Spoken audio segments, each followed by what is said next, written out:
All right, today I want to talk about probably our favorite pattern to train at TAW, and for good reason. It is a lower body pattern, so to speak, but you get the full body integrated with it. And its strength, its stability, its mobility, all wrapped in one. And one of our athletes, and thanks a lot, Nate, but he's an awesome guy, and he has always joked with us that we should just rebrand TAW and just call it lunges. And it's a fair statement because we do our fair share of lunging or split squats or single leg patterning, if you want to call it that, at TAW. Squats, deadlifts, they're all great. We do those as well. But the carryover from a lunge or a split squat perspective is just massive. Okay. With that becomes an issue. There is a couple common issues when executing the lunge, the split squat, that can result in overuse injuries or just suboptimal results.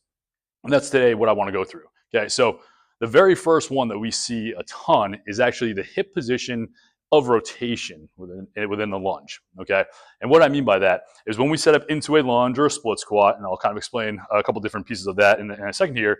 What we usually end up seeing is that front leg, the lead leg, that hip is shifted out, which then actually it's because typically of a rotation of that back hip rotating away. Okay, so in the past, what I like to do is kind of cue, oh, hey, try to get that hip in. Okay. What that does, that helps us align the hip, the knee, and the ankle, which is actually what we want to see in an optimal split squat. We want to see everything aligned. More recently, what I've kind of cued our athletes to do, and we've seen a pretty good response from it, instead of thinking about just pushing the hip over, we're actually thinking about that posterior side, the back side. Can I bring that hip forward? It looks the same to the gross eye, but when I can focus on putting that front hip forward, that reorients the orientation, the rotational orientation of the hip, and puts us in a much better position to optimally execute a split squat. So now what we won't see if we're here, if we're pushing that hip forward, we see everything in a nice alignment, straight up and down.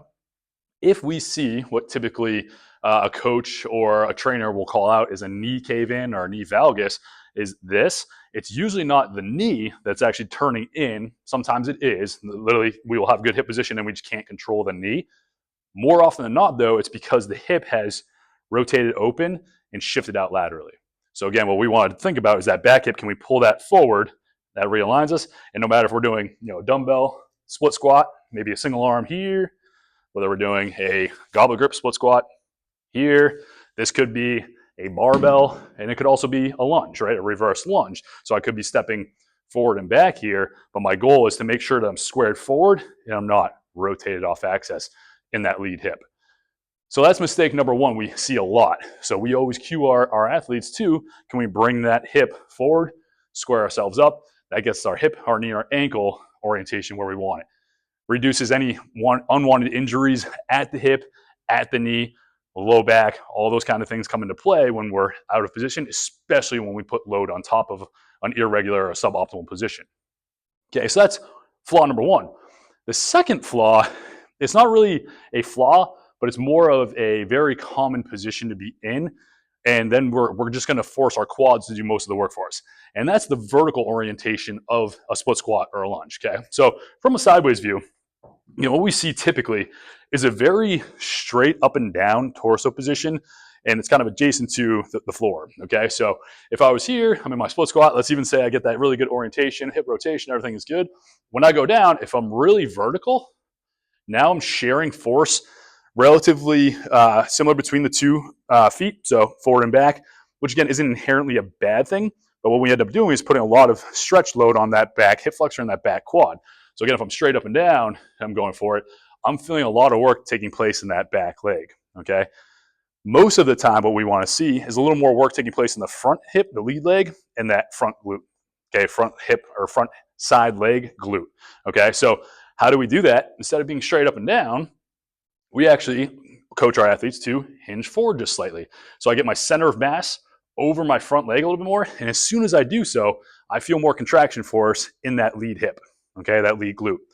Then from there, we execute split squat, lunge, all those things in that proper position. So core is on, hinge forward, and now I get to go to work.